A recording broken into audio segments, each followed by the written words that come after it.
रहमतुल्लाहि वबरकातुहू। मेरा नाम सैयद अली रज़ा रिज़वी है और मैं महाराष्ट्र अचलपुर शहर का रहने वाला हूँ। और माशाल्लाह यहाँ उभारिया में जो एमपी में यहाँ हम मजलिस पढ़ने आए हैं और यहाँ ये बिल्कुल कदीम अज़ादारी है कि जो मनाई जाती है। माशाल्लाह यहाँ पे 100 और 150 की तादाद में मोमिनीन इकराम इकट्ठा होते हैं जो अज़ादारी बनाते हैं। और हमारी ये जो अज़ादारी होती है ये मैसेज देने के लिए होती है हमारे मुहर्रम कि इंसानियत को इमाम हुसैन ने बचाया है। इसलिए हम ये मुहर्रम बनाते हैं कि इससे पैगाम मैसेज ऑफ ह्यूमैनिटी दी जाती है कि आखिर इंसानियत होती क्या है। हम ये मुहर्रम के ज़रिए अपनी मजालिस में बताते हैं और माशाल्लाह यहाँ की बहुत कदीम अज़ादारी है। अलैकुम वरहमतुल्लाहि वबरकातुहू। बिस्मिल्लाहिर्रहमानिर्रहीम। हमारी ये जो अज़ादारी है इसका कोई भी चीज़ देखिए अगर की जाती है तो बग़ैर मकसद के नहीं की जा सकती। इसलिए जो हमारी अज़ादारी है इसका भी एक मकसद है जो हमें इंसानों तक पहुंचाना है, लोगों तक पहुंचाना है। करबला इस्लाम को बचाने का नाम है। इमाम हुसैन ने इस्लाम तौहीद खुदा को बचाया है। इसलिए क्योंकि यजीद इस्लाम को मिटाना चाहता था, यजीद इस्लाम को ख़राब करना चाहता था, यजीद बल्कि सीरत मुस्तफ़ा को मिटाना चाहता था।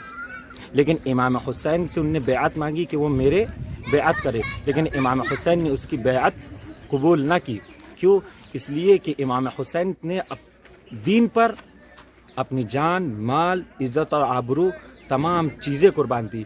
इंसान के लिए सबसे कीमती चीज़ है दौलत, दौलत से सबसे कीमती चीज़ होती है इज़्ज़त, और इज़्ज़त से सबसे कीमती चीज़ होती है ईमान।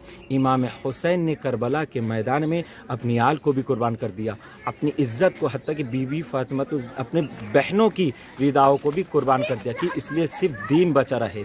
और इमाम हुसैन ने सिर्फ दीन को नहीं बचाया बल्कि इंसानियत को बचाया है।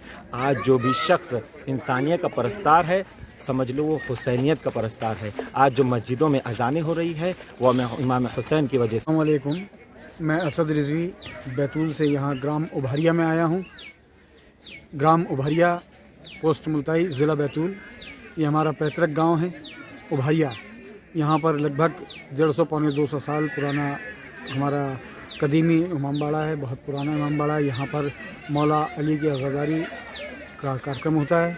यहाँ पे हम लोग मजलिस, मातम वगैरह सब अज़ादारी यहाँ पे हम लोग करते हैं, जिसमें हम लोग शिरकत करते हैं। लगभग यहाँ पर 100 से 150 लोग मौजूद होते हैं। यहाँ हाज़री, नौ ख़ानी, मरसी ख़ानी, आपका रुबाई ख़ानी वगैरह वगैरह हम लोग यहाँ इस तरह से इबादत करते हैं। मौला अली और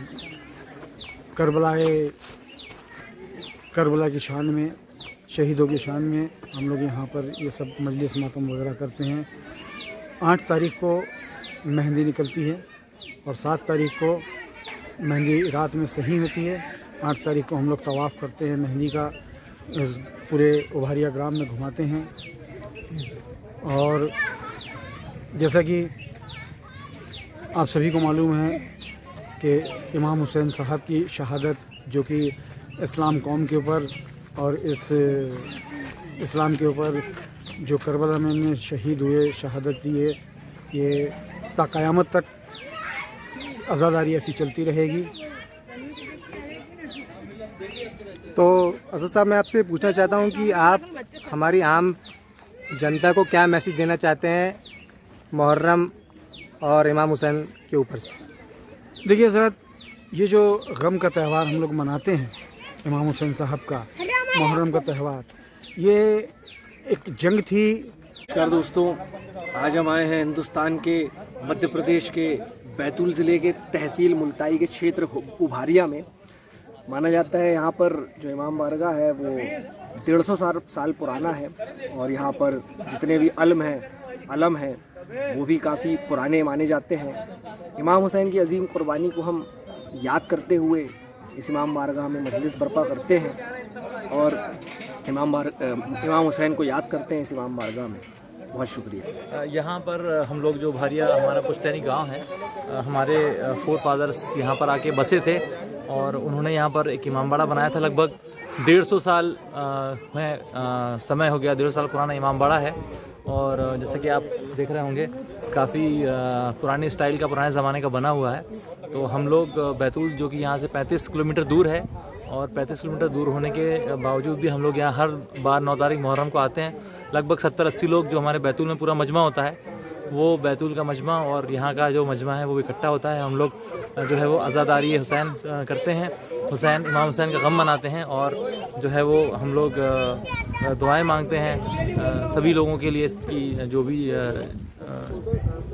मुसीबतें हैं वो दूर हों, और इवन खुद हमारे लिए ना छोड़कर पूरे विश्व शांति के लिए हम लोग भी दुआएं मांगते हैं, और जो है वो यही कामना करते हैं कि अच्छा हमको अगले साल भी मौका मिले अज़ादारी करने का, और इमाम हुसैन ने जो भी हमको दर्स दिए हैं उसके माध्यम से हम जो है वो अपनी ज़िंदगी को संवारें और सजाएं, और जो है वो एक कामयाब ज़िंदगी हम बना सकें। अस्सलाम वालेकुम दोस्तों, मैं सैयद ग़ुलाम हुसैन नकवी बुखारिया की सरज़मीन से भोपाल में रहता हूँ, और हर साल मुहर्रम करने यहाँ बुखारिया में आता हूँ, जहाँ पे हमारा क़दीमी इमाम बाड़ा है, जो कि लगभग 150 साल पुराना है, और हम लोग बचपन से यहाँ पे करते आ रहे हैं। हमारे बाप दादा सब लोग करते आ रहे हैं, और बहुत शानदार मुहर्रम होते हैं।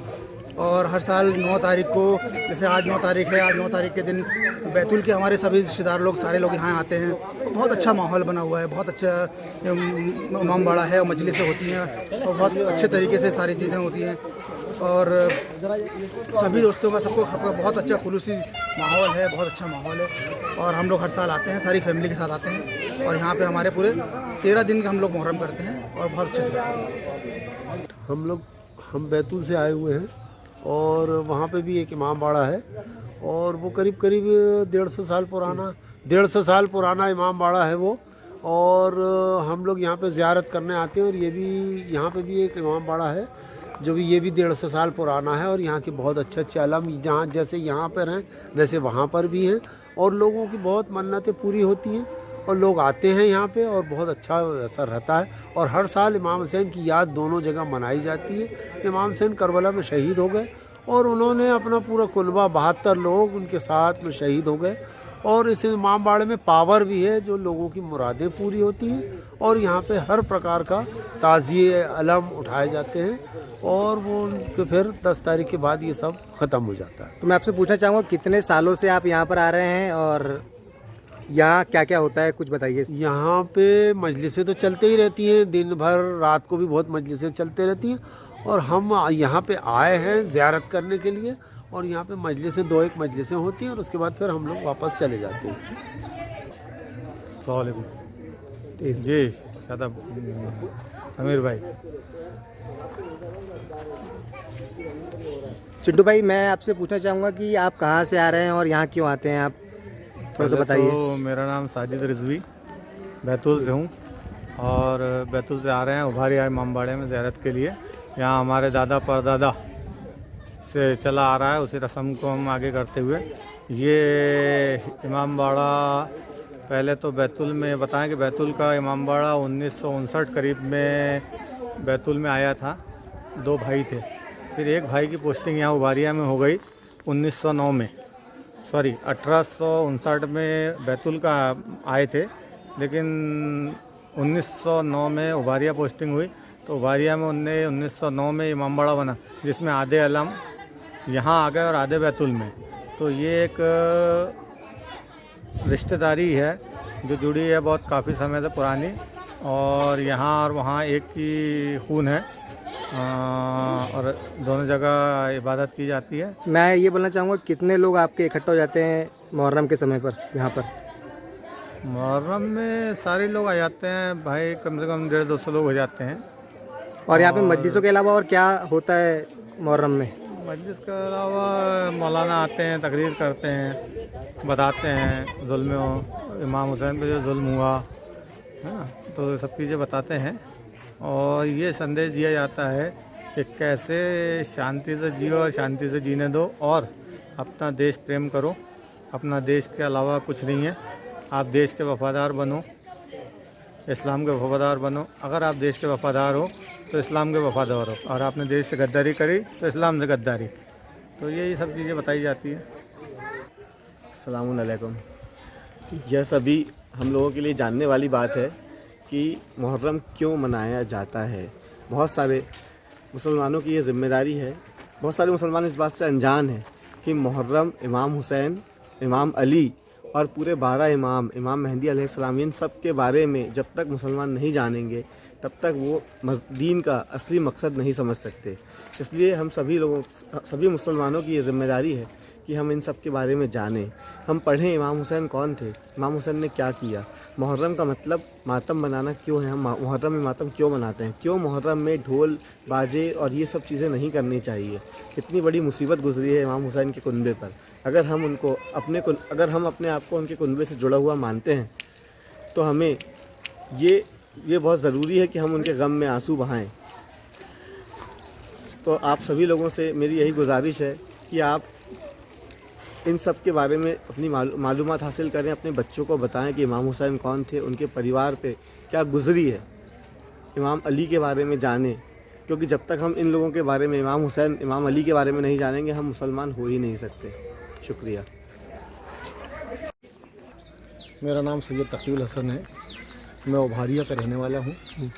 ये मुल्ताई तहसील बैतूल ज़िले का एक गांव है जहाँ पर 150 साल पुराना कदीमी इमामबाड़ा है, जिसमें मुहर्रम मनाए जाते हैं।